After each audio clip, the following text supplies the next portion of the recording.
Hey everyone, welcome back to Investment Physics. So let us have a level one talk now.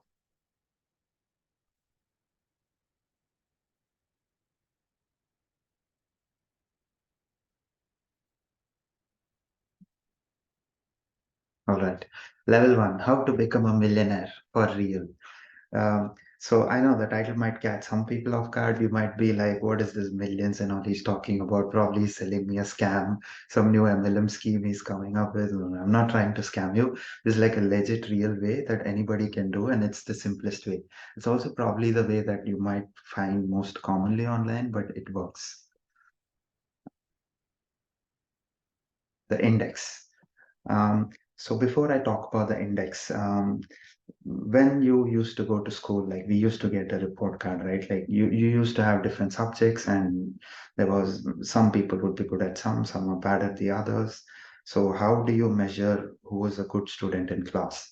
Like somebody might get 100 in maths and 75 in English. Somebody else might get, 20 in maths and 100 in English, although that's probable, but so of course the most obvious way is you take like an average and you compute a percentage, and whoever has the highest percentage, that is probably the better student in the class. The same thing, we are going to bring it into the stock market.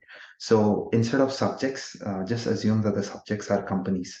An index is basically a set of companies.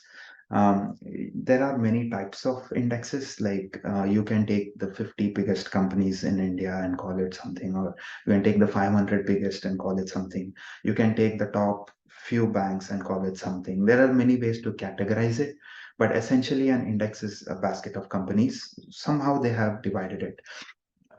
Um, in the US, S&P 500 is the most popular index, and in India, Nifty 50 is the most popular index. Now, there is a way to directly buy the index. There are some things called as mutual funds and ETFs. They directly invest in the index. If you're in the US, you can buy S&P 500 indexes managed by Vanguard. In India also, there are many companies that have Nifty 50 ETFs. All you have to do is look for something called as the expense ratio. Um, you have to basically choose whatever is the least expense ratio you can get. In the US, it's common to get S&P 500 indexes for 0.04% expense ratio. In India too, I'm sure it's something well within 0.5% range. The lower, the better. That's all you need to know. Um, and let me show you what happens when you buy the index over a period of many years. Let us see what is the average rate of growth of Nifty 50 first. So I just Googled, and it says like 12% average annual return is what they say. You can of course verify it yourself. You just like type in like Nifty 50 graph. So this is S&P 500, but you can type Nifty 50 and you can see 5 year, 10 year, 15 year, whatever. And you count in each year how much the stock has grown, and then you take an average over that many years. You will know whether this number is true or not. But yeah, it's an acceptable figure, like 12%. The same thing for S&P 500. Like when I googled, it says it's 9.29%, but I think a more reasonable number is 7%. So this is a compound interest calculator. You can just Google it. I'm sure there are many of these online. So let's say you're just passing out from college, you're like 21, 22, whatever, and you got a job and like you're starting to make real money and you're excited about investments and you don't know what to do. So let me show you, like if you started in the US and let's say you're just putting in $500 and you're buying the S&P 500. So I'm assuming you're 21 because you're a college pass out and you're probably going to work till 60 at least. So you have a good 40 years before retirement. And then the estimated interest range, it's 7% is a good figure for S&P 500. Interest variance range is, it basically means that some years you get more, some years you get less. So it can't exactly be 7%. So this is like a little plus or minus, you can say. So 2% is like an acceptable figure to put here. And then let's calculate and see what happens. See, so in 40 years, just putting $500 a month, you're going to end up with $1.1 million by the time you retire. And this is for 7%.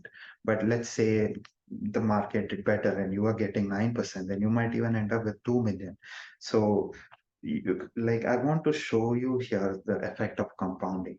So 7% is 1.1 million in 40 years, but just 2% extra, 9% is 2 million, almost double. So this is what compounding can do over many years. The same thing we can calculate for Indian investors too. So let's say that you put just 1,000 rupees a month, a length of the time 40 years. Indian markets usually give better returns than US markets for a variety of reasons. So let's say 12 and the variance rate is 2. And then let's calculate this. Yeah, so you will be ending up with 92 lakhs something, almost a crore. So even here, see, just putting like a very small amount, like 1,000 rupees a month, and just buying Nifty 50 and not worrying too much about markets or anything else, it's still very possible to end with a very large number at the end. Of course, if you have more money to spare, you can increase your monthly contributions. Um, a generally accepted thing is that the younger you are, the more you should invest, because the more time you give it to grow, the larger amount you get it. And also, as life goes on, you get married, you have kids, and your expenses grow, but your income may not grow as much. So you may not be able to invest all that extra as you get older. So the younger you are, I would say invest all you can and just go all in. And it's going to pay off heavily at the end. So honestly, like if you're not a person who is too much into stocks and you don't, it's not your thing. Like I get it. Some people they don't want to do all this. They don't want to read earnings report. They don't want to know news. They don't want to, be very bothered with all this. Just do this, you will be good. But then, of course, I know if you're probably watching this channel, you won't be happy with this. You'll be like, yeah, you conveniently gave 40 years here, and then you're showing me some large numbers, but I'm already like well into half of my career and I don't have so much time left, but I still want a good return. So tell me what to do then. So yes, this is where we have to consider a few other things. There are some ways to beat the index. Stay tuned to know more. Thanks.